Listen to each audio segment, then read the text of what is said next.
Allahumma salli ala Muhammad.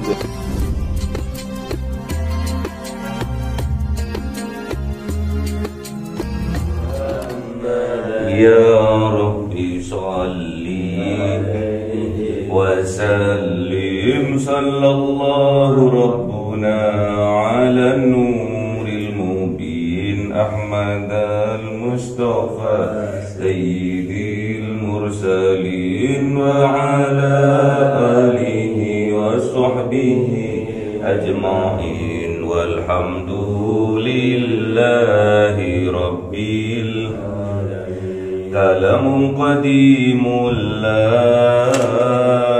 yumallu sama'uhu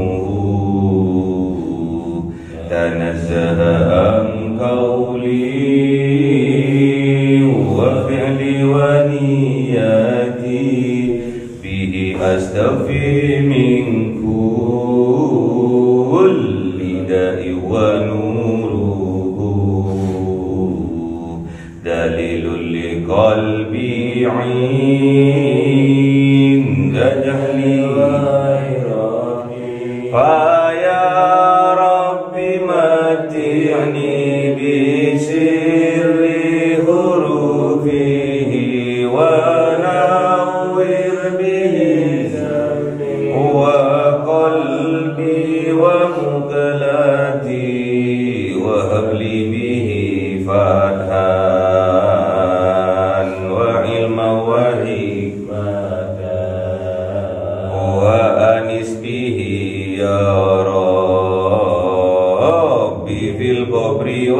wasadi wa salli wa sallim kulla yawmi wa laylati ala man bihi rahmanu yaqbalu taubati wa ali wa ashabi ingkiramin mati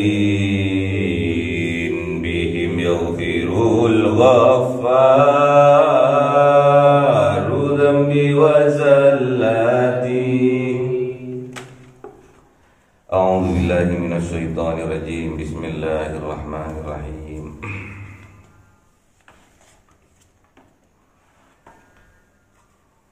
Melanjutkan surah Asy-Syamsi. Mas. Bismillahirrahmanirrahim.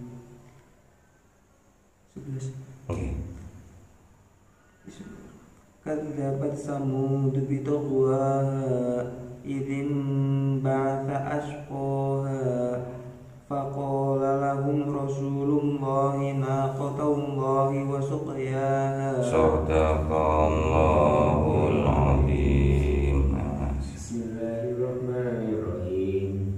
Faqaddaruhu fa'aqaruha fadamdama alaihim rabbuhum bidambihim fasawwaha wa la yakhafu uqbaha. Sadaqallahul azim. Bismillahirrahmanirrahim.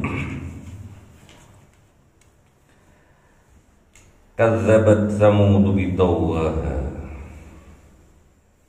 telah mendustakan Samud, kaum Samud, kaumnya Nabi Shalih alaihi salam.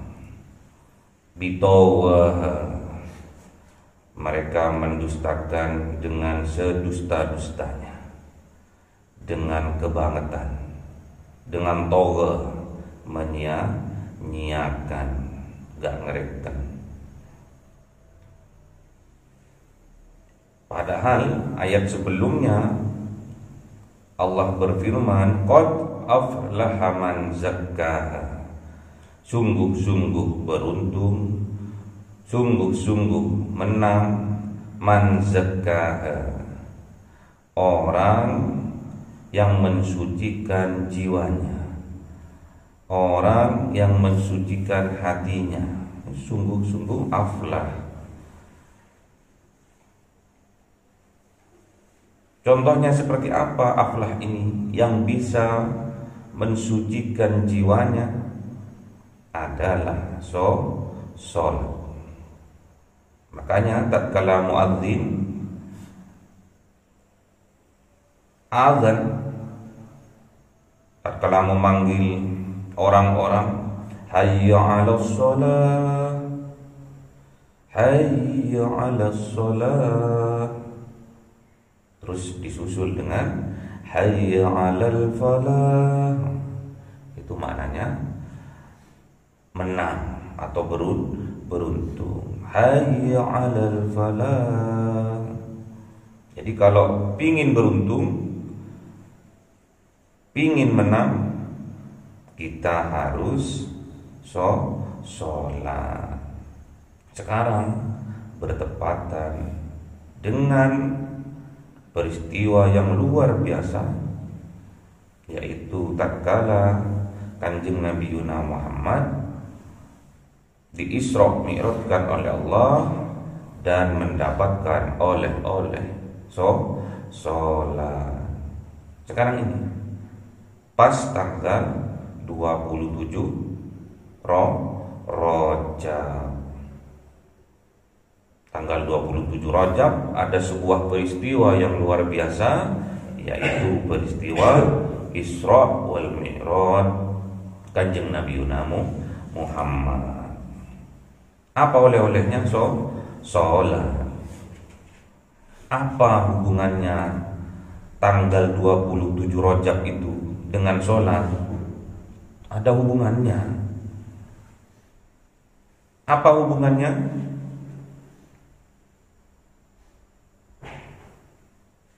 Sholatul jama'atu afdalu min sholatil fardhi. Sholatul jama'ati afdalu min sholatil fardhi. Sholat berjamaah itu lebih afdal daripada sholat sendirian. Berapa afdalnya? Apa afdalnya?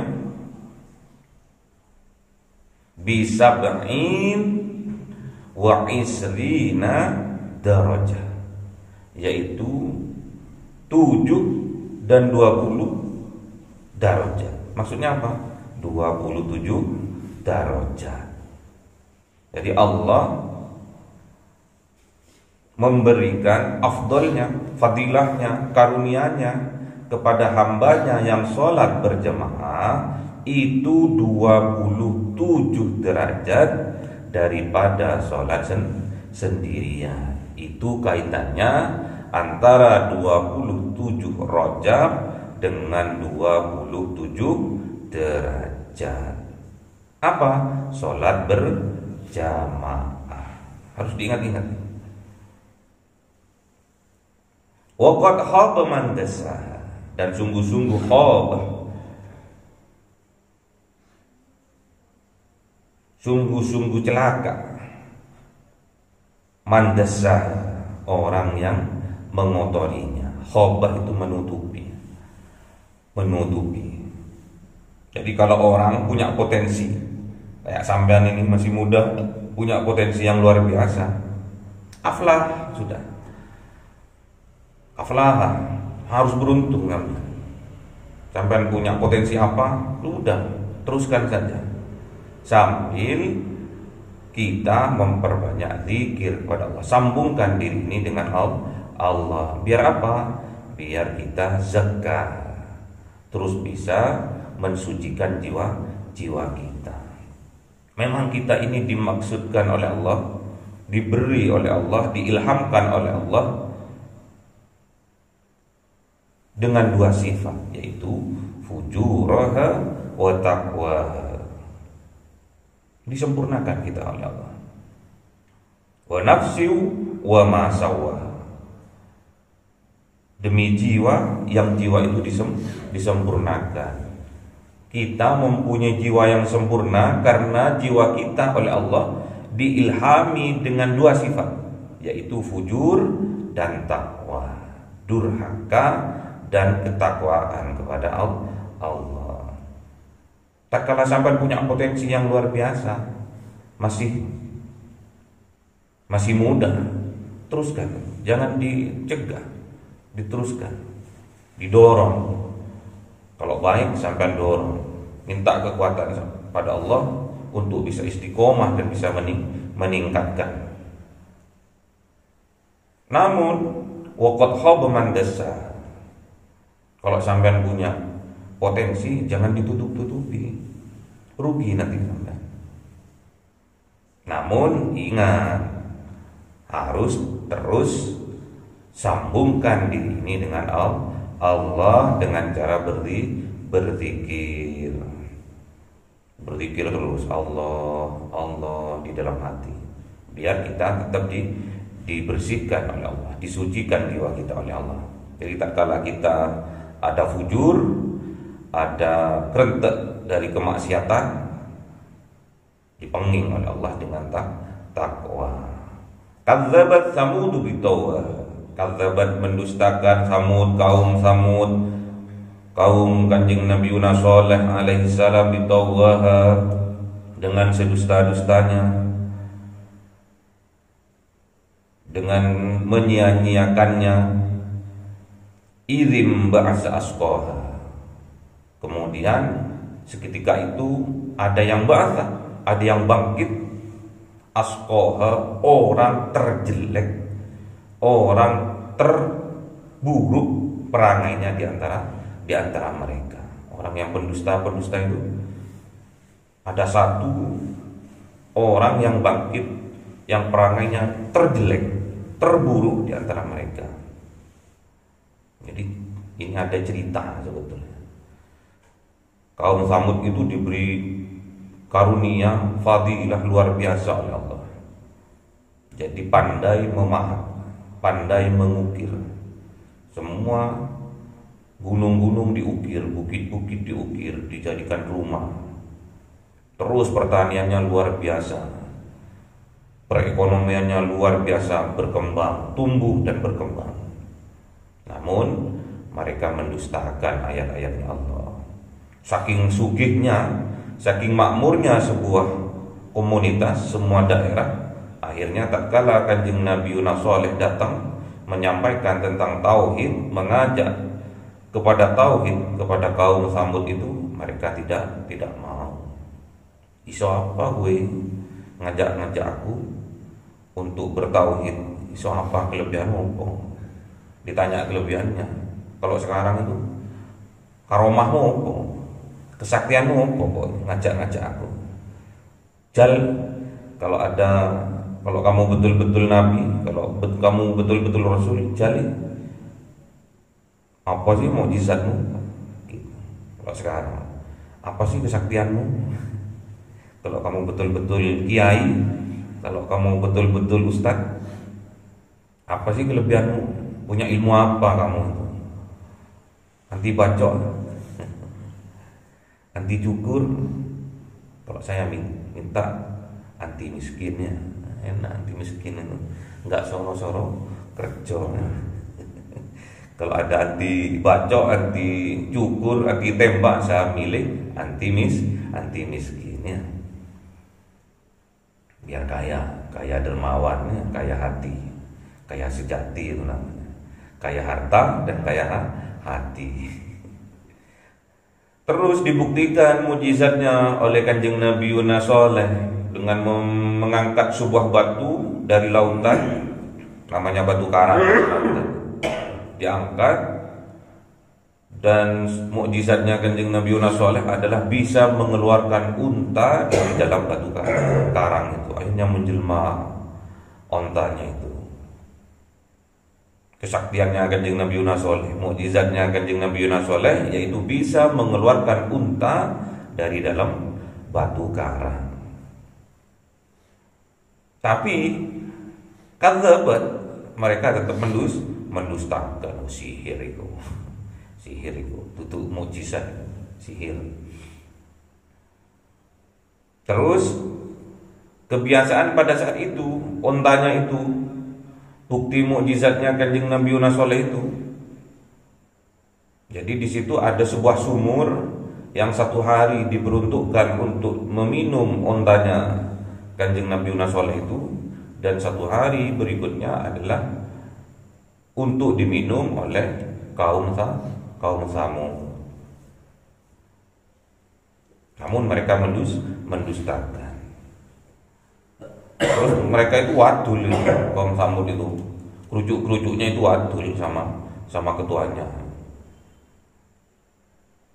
Gimana caranya supaya ontanya itu mati atau gimana biar nggak ada lagi mukjizatnya. Terus idzin ba'atha asqaha, terus bangkit itu. Pemimpinnya itu bangkit. Orang yang terburuk perangainya bangkit. Asqaha, yang terburuk, yang terbejat bangkit. Kalau di sini dilambangkan dengan apa? Walaili idza yaghsha. Jadi sudah menyelimuti itu malam, pekat, sudah nggak ada sinar-sinarnya belas, nggak ada takwanya, takwanya udah ditutup sudah. Cuma ada fujur, cuma ada kedurhakaan di dalam hatinya. Bangkit orang itu, ketuanya itu bangkit untuk bertindak biar ontanya itu nggak meminum dari sumur itu. Faqala lahum, maka berkata atas mereka kaum Samud itu Rasulullah Kanjeng Nabi Yunus Soleh alaihissalam. Kaget gitu loh, tatkala biasanya satu hari air sumur itu diminum oleh ontanya, akhirnya tidak dikasih minum ontanya itu. Spontan Kanjeng Nabi Yunus Soleh berkata, "Naqatallah." Itu ontanya Allah loh. Hati-hati gue. Itu ontanya Allah, maksudnya mukjizat yang diberikan oleh Allah. Woi suqyaha, dan biarkan onta itu tetap minum, katanya Kanjeng Nabi Yunus Soleh alaihissalam. Namun apa yang terjadi? Faqadzabuhu fa'aqaruha. Maka kaum Samud tetap mendustakan Kanjeng Nabi Yunus Soleh alaihissalam. Fa'aqaruha, bahkan kaum Samud itu menggorok lehernya ontanya itu. Ini digorok, bukti bahwa menyepelekan atas mukjizat yang dibawa oleh Kanjeng Nabi Yunus Soleh alaihissalam. Digorok, disembelih ontanya itu biar gak minum air sumurnya itu. Atau faqaruha ini bukan disembelih biasa, namun ditusuk. Lehernya itu ditusuk-tusuk, akhirnya setelah muncrat darahnya, akhirnya kekurangan darah itu akhirnya mati. Itu fa'aqaruha, maksudnya membunuh dengan menyiksa. Itu sudah bejatnya orang, sudah nggak punya hati nurani, menyiksa seorang binatang, menyiksa binatang. Fadamdama alaihim, maka Allah damdamah, memberi hukuman alaihim, atas mereka. Jadi Allah itu memberi hukuman, memberi kehancuran kepada kaum Samud ini. Rabbuhum, Tuhan mereka, bidzambihim, diakibatkan karena kedustaan mereka. Fasawwaha, dengan sempurna. Jadi dihancurkan dengan sempurna, maksudnya apa? Di bumi ratakan. Jadi kalau bangunan itu diratakan dengan tanah, itu namanya fadamdamah. Maka Allah menghancurkan mereka. Fasawwaha, sehancur-hancurnya, sesempurna mungkin. Jadi datar dengan tanah. Wala yakhafu 'uqbaha, karena mereka la yakhafu, tidak ada rasa takut, sudah tidak mempunyai rasa takut 'uqbaha, terhadap apa yang mereka kerjakan. Uqbaha atau akibaha, akibatnya. Dia tidak peduli, sudah orang-orang yang fujur tadi, yang sudah diselimuti oleh kedurhakaan kepada Allah, dia tidak takut terhadap apa, terhadap akibat yang ia kerjakan. Makanya sama Allah di bumi ratakan. Maksudnya apa di sini? Buat gambaran kepada kita bahwa pernah dulu ada kaum Samud yang perekonomiannya sudah mapan, punya kelebihan dari segi perekonomian, baik itu pertanian, baik itu pertukangan, baik itu perdagangan, namun mereka di dalam hatinya tidak beriman kepada Allah dan kepada Rasulnya, tetap ingkar. Jadi kalau udah kerja, udah pegang duit, ini hasil kerjaku, bukan karena dikasih oleh Allah. Kalau aku nggak kerja, nggak akan dapat duit gitu. Kalau kaum Samud seperti itu, aku sugih ini karena aku sendiri, karena aku kerja. Lek aku nggak kerja, aku tetap kiri. Hati-hati kalau di hati kita punya gretek seperti itu, tanda-tandanya kita ngikuti kaum Samud. Jangan sampai kita ngikuti kaum Samud, nanti padam-dam diratakan oleh Allah. Rezekinya diratakan, kebahagiaannya diratakan. Kok diratakan semua sih, Pak? Iya, padam-dam itu ada sebuah benda di atas bumi sama Allah diratakan, maksudnya dijelupkan ke dalam, dikubur, dimatikan.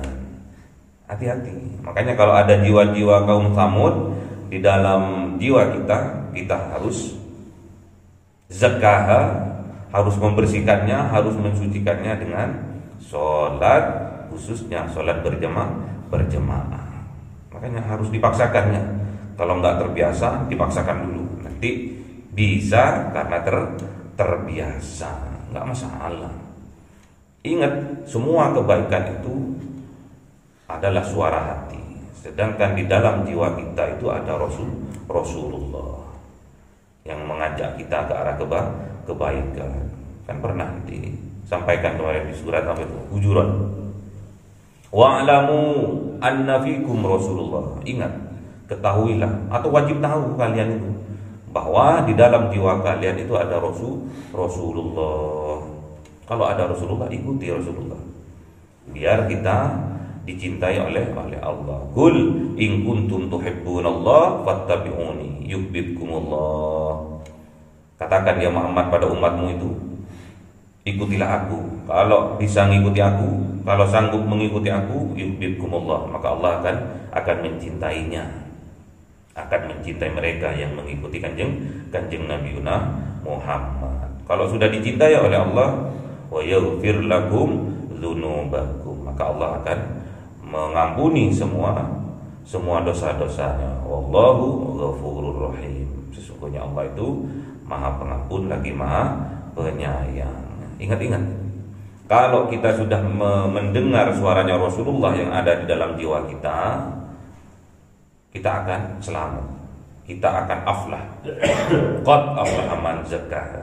Kita akan menjadi orang yang beruntung, di dunia beruntung, di akhirat beruntung. Namun kalau kita mendengarkan fujurah, panggilan atau ajakan dari kedurhakaan, dari hawa nafsu kita, ingat bahwa innan nafsa la amaratu bisu. Ingat bahwa nafsu itu, hawa nafsu itu mendorong, mengajak kita ke arah kejelekan. Hati-hati ya.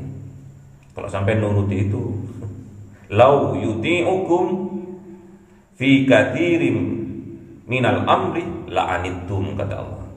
Kalau kamu mengikuti taat dalam banyak-banyak keinginan, banyak-banyak kemauan, la'anittum, maka sampai capek nanti. Capek dan kecewa dan hancur sendiri nanti. Kalau udah kecewa, rendes, ambles hatinya sama kecewa. Punya cita-cita wakeh, namun tidak ada yang terrealisasi. Kecewa yang berat akhirnya amblesnya seperti ini. Fadam-dam ini. Ingatnya bahwa di dalam jiwa kita itu ada Rasulullah. Ikuti kata hati itu. Kata hati kemarin ada 5 ya. Tingkatan hati ada 5. Ada yang pertama adalah basirah, yang kedua dhamir, yang ketiga fuad, yang keempat sir, yang kelima latifah. Kalau sampai bisa pegang itu sampai tingkatan latifah, nafsu yang ada di dalam jiwa kita yang ada 4 itu, Yang lebih dominan yang mana? Ada nafsu ammar, ada nafsu lawwamah, ada nafsu sufiyah, dan ada nafsu mutmainnah. Kalau sampai bisa sampai tingkatan sir, bahkan sampai tingkatan latifah, berarti sampai bisa mengalahkan nafsu yang 3 itu. Terus yang lebih dominan adalah nafsu mutmainnah, nafsu yang tenang, yang anteng, gak pernah gelisah. Terus kalau kita sudah mencapai, sudah bisa kendalikan nafsu kita, dan yang lebih dominan adalah nafsu mutmainnah, tatkala kita diwafatkan oleh Allah, akan dipanggil oleh Allah, ya ayyatuhan nafsul mutmainnah, irji'i ila rabbiki radiyatan mardiyah, fadkhuli fi ibadi wadkhuli jannati. Wahai nafsu-nafsu yang tenang, nafsu yang tenang, balik siro kepada Rabbnya, radiyah, dengan puas hati, dengan ridho dan diridhoi oleh Allah. Fadkhuli fi ibadi, maka masuklah ke dalam golongan hamba-hambaku yang taat. Wadkhuli jannati, dan masuklah ke dalam surgaku. Semoga Allah mentakdirkan diri kita diwafatkan oleh Allah dalam keadaan husnul khotimah dengan panggilan ya ayyatuhan nafsul mutmainnah, irji'i ila rabbiki radiyatan mardiyah, fadkhuli fi ibadi wadkhuli jannati. Allahumma arhamna bil waj'alhu lana imama wa nura wa huda wa rahmah. Allahumma dzakirna minhuma nasina wa 'allimna minhuma